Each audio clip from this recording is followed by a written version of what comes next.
लक्ष्मी कुमारी से भजन सुन रहे थे कि दुनिया से मैं हारा तब आया तेरे द्वार। गौर कीजिएगा, संसार के लोग इसी तरीका भूल भुलैया में पड़ के अपना जीवन को बर्बाद कर देते हैं और जो समय उनका भक्ति भजन का है वह भक्ति भजन नहीं करते हैं। जब उनका समय समाप्त हो जाता है तब वह परमात्मा को याद करते हैं। विचार कीजिए, साहब कबीर साहब की वाणी है कि दुख में सुमरन सब करे, सुख में करे ना कोई, और जो सुख में सुमरन करे तो दुख काहे को हो। इसलिए जब हम लोग सुख में सुमरन करेंगे तो दुख में हमें सोचने की आवश्यकता नहीं पड़ेगी। इसलिए हे मानव, हे महान भाव, हम लोगों को सुख में ही परमात्मा की गुणगान कर लेना चाहिए, परमात्मा का भजन कर लेना चाहिए, परमात्मा का ध्यान कर लेना चाहिए। दुख की काम मत कीजिए, नहीं तो ये संसार के लोगों को जो है काल जो है अपने कब्जा में करके रखा है। वह जब चाहेंगे वह काल आपको निगल लेंगे, काल आपको खाएंगे और काल के गाल में आप चले जाएंगे। तो आप दोबारा फिर मनुष्य का तन या दुनिया में आपको मिलना बहुत कठिन है। इसलिए हम लोगों को चाहिए कि भक्ति भजन ध्यान साधन करते रहिए, परमात्मा का गुणगान करते रहिए। आपका जीवन सुखमय होगा, आपका जीवन मंगलमय होगा, कभी कोई बात का कष्ट नहीं होगा। क्योंकि जो व्यक्ति परमात्मा का प्यारा बंदा हो जाते हैं, परमात्मा का बेटा बन जाते हैं, बेटी बन जाते हैं, तो विचार कीजिए, अगर हम स्वयं परमात्मा का बेटा बेटी बन करके रहेंगे तो हमें दुनिया से किस बात की डर होगी। दुनिया से हमें कौन बात का चिंता, कोई चिंता नहीं।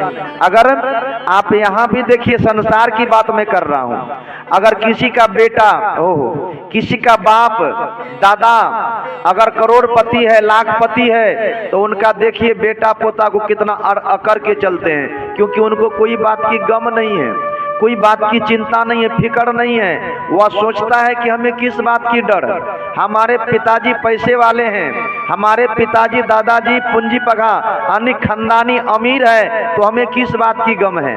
वह जो है कभी भी कोई बात की चिंता फिक्र नहीं करते हैं। जब मन चाहे जहां मन तहां चले जाएंगे, जब मन चाहे लाख रुपया 10,000 20,000 का उनका पास कोई कमी नहीं, कोई मतलब खर्च की कोई गम नहीं है। हम लोग अगर 10 रुपया खर्च करते हैं तो हम लोग सोचते हैं कि 10 रुपया कल कहां से लाएंगे, लेकिन जिनका बापे दादा अंबानी के टक्कर में चल रहे हैं तो वह कभी पैसा की चिंता ही नहीं है, तो उनको किस चीज का गम है। इसी प्रकार यह भक्ति है। अगर हम परमात्मा का सच्चे बेटा बनकर रहें और सच्चे बेटी बनकर के रहेंगे तो हमको कौन बात की डर है, किस बात की गम है। इसलिए आप अगर सच्चे परमात्मा का भक्त बनकर के रहेंगे तो परमात्मा का अगर आशीर्वाद, परमात्मा की दुआएं आप पर रहेंगे तो कोई कुछ बिगाड़ने वाला नहीं है और कभी कोई बात की आपको संकोच करने की नहीं है। इसलिए साहब इशारा करते हैं कि हमें भक्ति करना है, भजन करना है और साधना में लग करके सच्चा परमात्मा का भक्त बनेंगे। अगर हृदय से परमात्मा को लगा करके रखेंगे तो परमात्मा हमें कभी कोई बात की चिंता होने नहीं देंगे। इसलिए हमें तमाम मनुष्य का मतलब कर्तव्य बनता है कि अपना घर का भी काम कीजिए, अपना खेती बाड़ी भी कीजिए, गृहस्थी भी संभालिए, लेकिन आप परमात्मा का भक्ति करते रहिए। आपको कोई बात की दिक्कत, कोई बात की संकोच नहीं होगी। जैसे एक व्यक्ति, एक माता जी वह जो है टूटा हुआ झोपड़ी में रह रहे थे, गुजारा कर रहे थे। और वह गुजारा करते करते अपना समय को बिताए परमात्मा का गुणगान करते करते। एक बाबा उधर से आ रहे थे। आने के बाद रास्ता में देखा सत्संग हो रहा है, जग हो रहा है। वहां जाकर के वह बाबा बैठ गए। बैठने के बाद वह बाबा अपना कमंडल चुट्टा निकाल करके पानी पी करके आसन लगा करके बैठे। सत्संग भजन जो भी हुआ सब सुन लिया। सुनने के बाद रात 9 बजे पंगत लगा भंडारा का। जो है ये बच्चा सबको थोड़ा शांत कीजिए, हटाइए यहाँ से, हटाइए सबको, हटाइए यहाँ से खुदरा सबको। क्या हुआ, वह बाबा को भी भोजन लिया और जितने भी साधु संत, जितने भी पंडित ब्राह्मण थे सब भोजन पाए। और वहां जब भोजन का पत्री लगा, जब परोसा गया तो वहां क्या हुआ, रोटी सब्जी का व्यवस्था किया गया था। वह रोटी सब्जी सभी का थाली में 2-2 रोटी दे दिया। देने के बाद वह बाबा ने क्या किया, वह दोनों रोटी को कमंडल में डाल दिया, पानी में।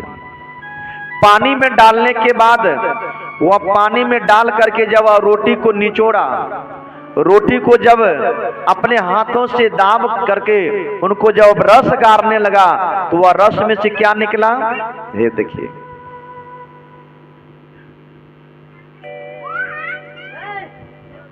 अलग अलग कीजिए लोग को। बोलिए सदगुरु कबीर साहिब की जय। बस वह क्या हुआ, वह रोटी से जब निचोड़ा रोटी को तो वह रोटी में से ब्लड निकला, खून गिर गया थाली में। तो बहुत साधु संत देखा कि भाई ये रोटी में से लहू कैसे निकला। वह बाबा जब देखा कि रोटी से लहू निकला, वह बाबा वह रोटी को थाली में छोड़ दिया। छोड़ने के बाद चुट्टा कमंडल झोला टांग लिया और 10 बजे रात को वह रास्ता पकड़ लिया। वहां खाना पीना, पानी भी नहीं पिया वहां पर। अब जब पानी भी नहीं पिए तो आगे चल करके कोई संत ने उनको पूछता है कि बाबा आपने जब खाने के लिए बैठा तो वह रोटी में से लहू कैसे निकला, हमें थोड़ा बताइए, हमें थोड़ा यह बात को जो है बतला दीजिए। हमारा अंदर जो है यह बात जो है घूर रहा है, समझ में नहीं आता है क्या हुआ, कैसे हुआ। तो वह बाबा बतलाए, ये जो बिल्डिंग वाला, ये जो सत्संग जो करवाए, जग जो करवाए, इनका जो है कि ईमानदारी का जो पैसा होता है वह पैसा इनका नहीं है। ये चोरी बेवानी हिंसा करके जो पैसा लूट करके इकट्ठा किया है और वही पैसा को सत्संग भजन करवाया, वही पैसा जो है लोगों को दान दक्षिणा दे करके ये अपना पाप को जो है कटाने का काम कर रहा था। लेकिन हम सच्चे सदगुरु का भक्त हैं, हम पहले चेक कर लेते हैं मशीन द्वारा।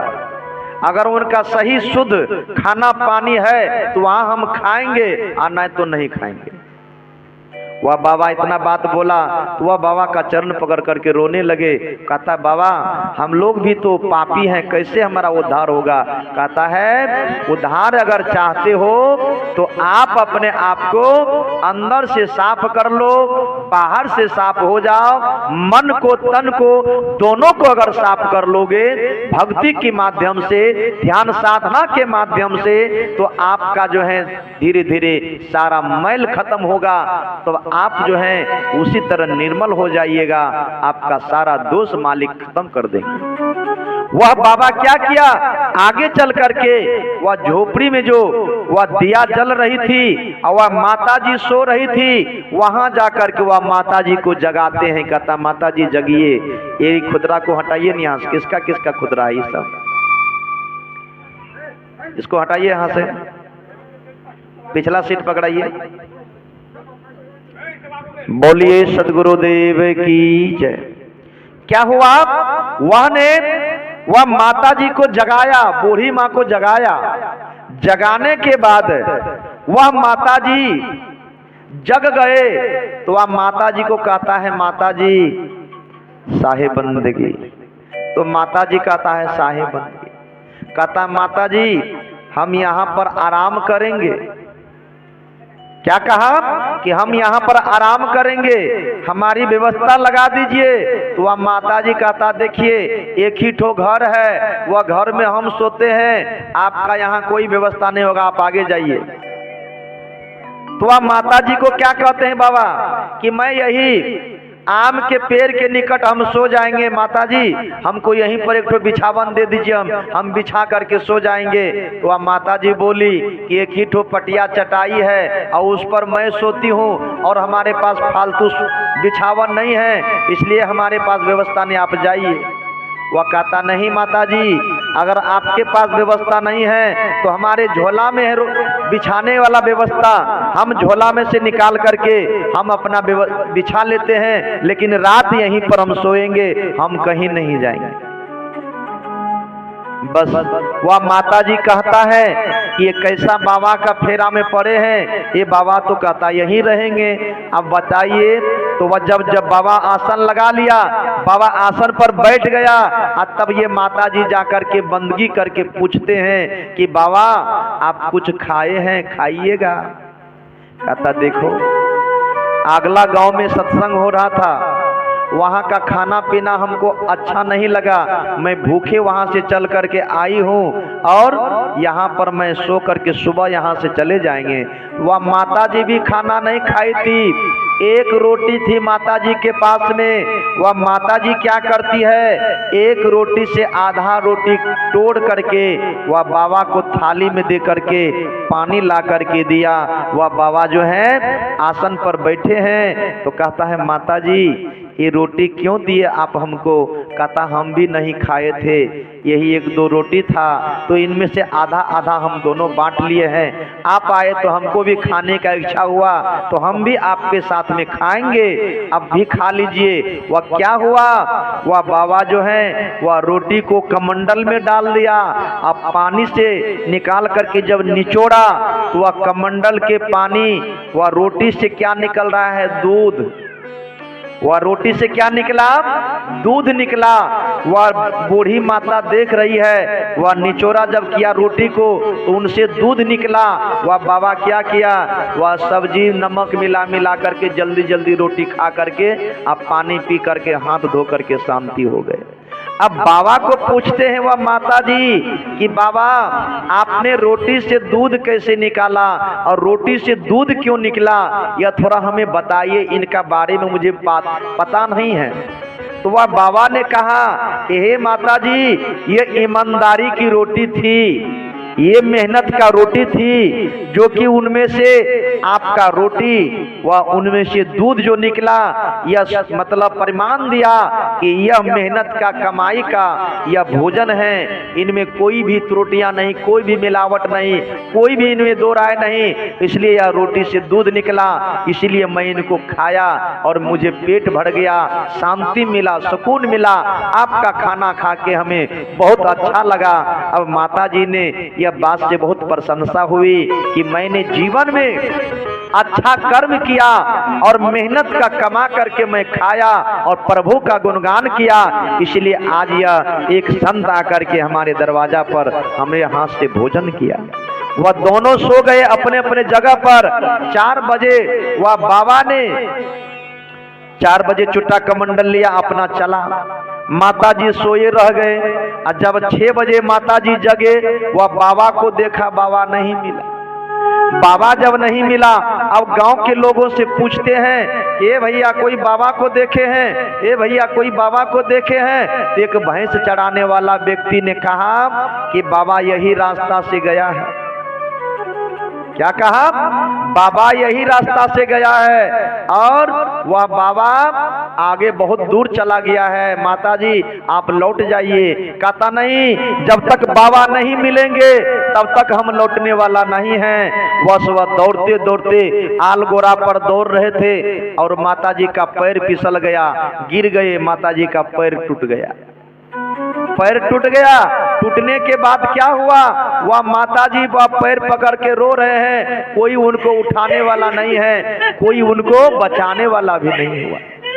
अब माता जी 3 दिन से वह जो है कि वह रो रहे हैं और वह कान रहे हैं, परमात्मा को याद कर रहे हैं। विचार कीजिए, क्या हुआ? वह माता जी को परमात्मा के घर से, वह परमात्मा के घर का बुलावा नहीं था, वह जमराज आया, उनको पकड़ ले गया। जमराज जमदूत को भेजा, जमराज जमदूत को भेजा कि जाओ फलाना एक माता जी का प्राण ले आओ, उनका समय समाप्त हो गया है, उन्हें जाकर के हमारे इस नरक कुंड में डाल दो। बस वह माता जी जब वहां से उनको जमराज उठा करके ले जा रहे थे तो आगे रास्ता में वह सत्संग हो रहा था। सत्संग जब हो रहा था तो जो बाबा को उसने आधा रोटी खिलाया था वही बाबा मंच पर बैठे हैं। अब विचार कीजिए, वह बाबा मंच पर बैठे हैं, वह जमराज को कहते हैं ए बेटा थोड़ा सा रुक जाओ, जो बाबा का खोज में हमारा पैर टूट गया, हम मर रहे हैं, अब वह बाबा ये मंच पर बैठे हैं, हाँ आप लोग थोड़ा रुकिए, हमको दर्शन करने दीजिए। अब माता जी को ये पता नहीं है कि ये जमराज है, ये जमलोक ले जा रहा उनको, इनको पता नहीं है। बस माता जी वह चले गए बाबा से मुलाकात करने।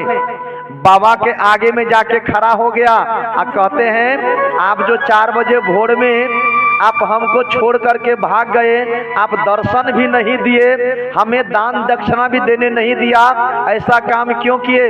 आप पर जो है जुर्माना होगा बाबा। तो कहता है चुपचाप बैठो, पहले सत्संग होने दो। बस वह माता जी बैठ गए सत्संग में। बैठने के बाद जमराज जो है दूर से देख रहा है।